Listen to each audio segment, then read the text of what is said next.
The genocide of the Palestinian people will not end until the fascist Israeli government kills them all. It is pretty sad, actually, how long the Palestinians have been suffering under the hands of the Israeli government, with nothing really happening to stop them because of the support of the United States.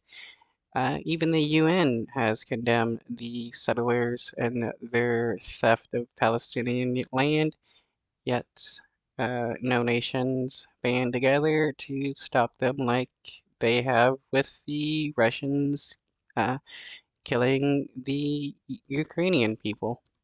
From the occupied West Bank, where Israeli forces have killed 3 Palestinians and injured more than 10 others during an overnight operation in the city of Jenin.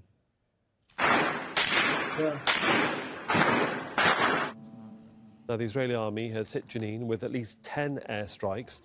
A convoy of Israeli armoured vehicles has also been spotted moving towards the city's vast refugee camp. 2 weeks ago, Jenin was the Wow, an advanced military force attacking a refugee camp.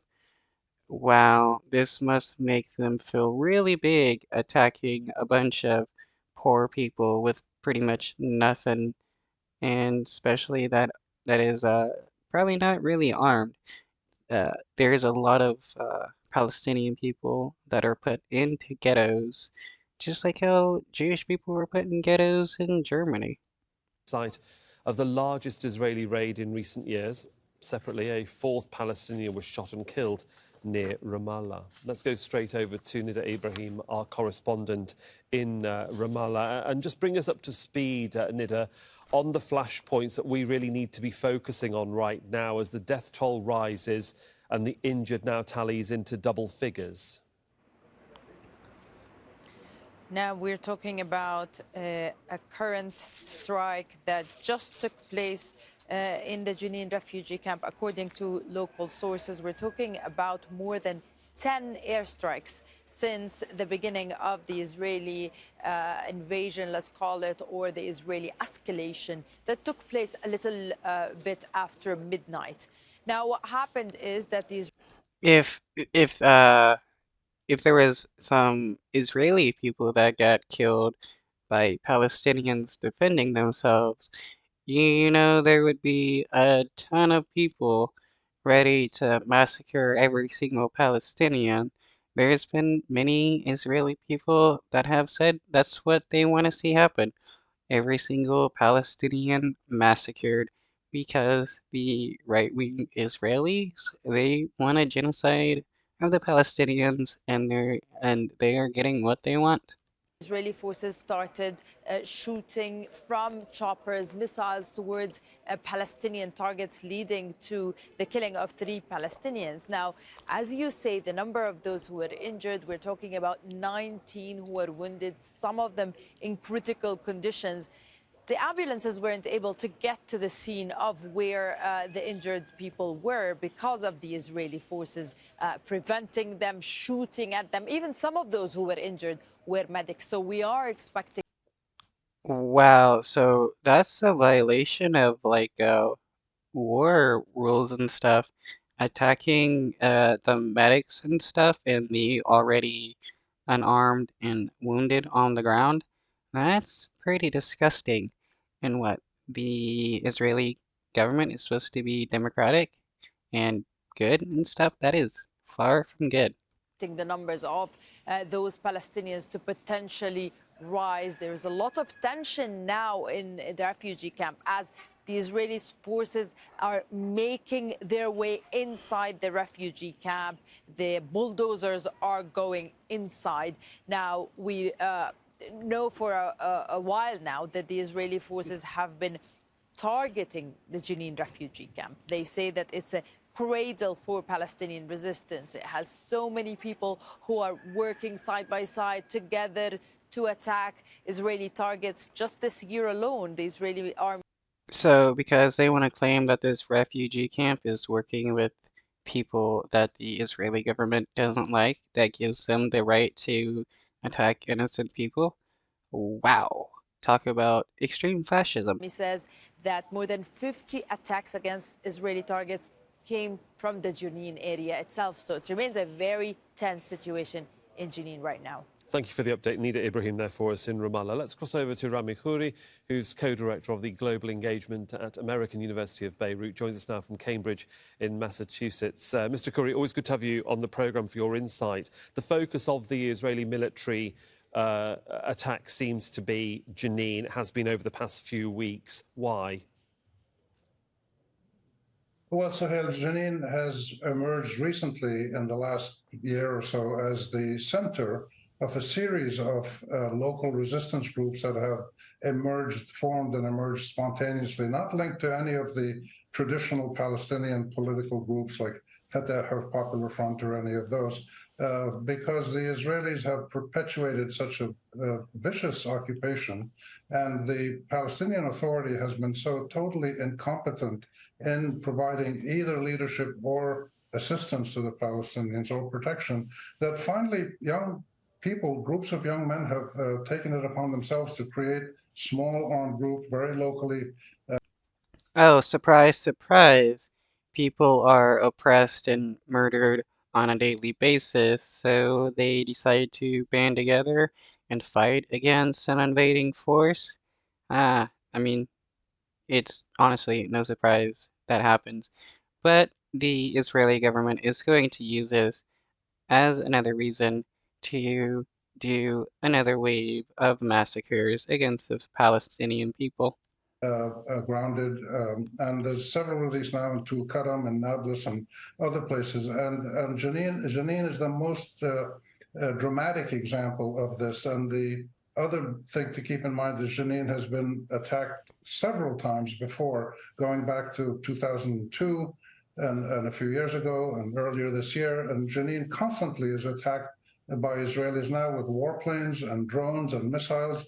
And they've used almost every arsenal, every weapon in their arsenal, and the resistance simply keeps expanding. And it is the lesson of an occupied, subjugated people that resists, a lesson that the Jewish people throughout history really taught the world in so many cases of terrible, terrible subjugation. Yeah, the Israeli government thinks they can just like use fear and murder and stuff to get the Palestinians to submit to just being genocided, but that's not happening, and that doesn't always happen. It's like with the United States. The more the United States goes out and commits war atrocities against innocent people, the more that people will rise up and want to fight against the United States for their terrorism. Same thing is happening here. People see the evils of the Israeli government and they're like, yeah, I want to fight against that. Pogroms that the Jews were subjected to, and mostly in white Christian Europe. And they fought back, and they fought back, and they kept fighting back. And any occupied people is going to fight back. And the Israelis don't seem to understand that massive military force simply breeds more sophisticated resistance. And just one last point here. The wider picture is the Israelis have been doing this for about 45 and 50 years. They did it in Lebanon. I remember living in Beirut when the Israelis would attack the airport or attack the Palestinian camps, and they came up to lay siege to Beirut. And they kept saying this is going to put an end to Palestinian terror. And of course, it didn't. It didn't put an end to any kind of resistance. It only intensified it. Then they tried it in the West Bank. They tried it in Gaza, and they're still doing it. One person's terrorist is another person's freedom fighter. Uh, the Israeli government claims that the Palestinians are terrorists and continually attacks them, and they're just freedom fighters fighting for their freedoms. And the more that they see the Israeli government be violent and a fascist, the more that they will resist. In Gaza, and it doesn't work. The Israelis are very smart people, but they're very stupid when it comes to understanding the consequences of their own occupation, subjugation, racism, and apartheid. And of course, you focus very much there in this conversation just now on that military might. Yet the added factor to this and what's emboldened the Israelis are the settlers. It has been a very focused attack by settlers over the past few months, and therefore the retaliation and the resistance by the Palestinians has also been as strong. The Israeli settlers are no different than the Nazi brown shirts that went out and killed people and stole their stuff. That's what the Israeli settlers are doing. They're going out killing people and stealing their stuff. Of course, the Palestinian fighters are attacking settlers who are legitimate targets in international law. They're an occupying force. They're illegally. The settlers are criminals by international law. Anybody who breaks the law is a criminal. Israeli settlers, including government officials and others, are criminals, and the Palestinians push back and fight them and kill them if they can, because this is a war. This is not a picnic where suddenly somebody throws food at somebody else. This is a war that's been going on since the 1930s. The other point about the settlers is the UN statistics that were released today. Man, I remember watching a video about a Israeli settler stealing some Palestinian land. She asked him, why is he doing this? And he says, well, if I don't steal your land, somebody else will, because it's approved by the Israeli government for these people to go out, kill Palestinians and take their land. Show that there have been 570 attacks, 570 attacks by settlers against Palestinians in this year alone. That's an average of 3 every day. They don't all get reported in the media, and almost very few of them get reported in the Western media. So the settlers are. Yeah, 3 attacks a day, 3 people being assaulted or murdered a day and having their land and house stolen. That's a lot of people. Simply the latest manifestation of an armed, excessive, cruel armed movement that Zionism has inflicted on Palestine starting in the 1930s. It just keeps getting more intense, but keeps failing to achieve its main objective of trying to pacify the Palestinians. And If you don't know what Zionism is, it's nationalism for Israelis. It's just Israeli nationalism. Uh, it's termed Zionism. It's no different than like white supremacy, the Nazis and stuff like that. there's now 12 million Palestinians. They're not going anywhere.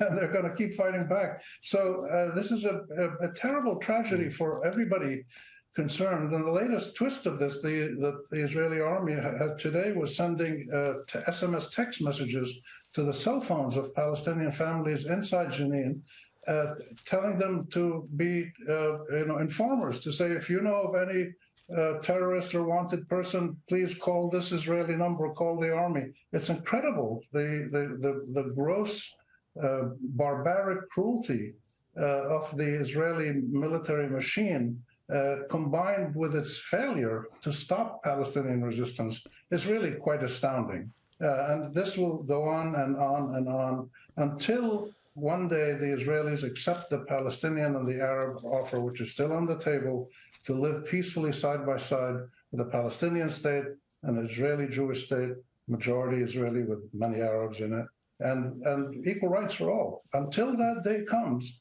we're going to see this kind of cycle of violence and counter-violence continuing. And in the meanwhile, the Palestinian Arab side, if you look at Hamas, you look at Hezbollah, you look at the Houthis in Yemen, they're getting more sophisticated. They are. It's such a complicated web of conflict that we continue to monitor. Thank you very much yet again,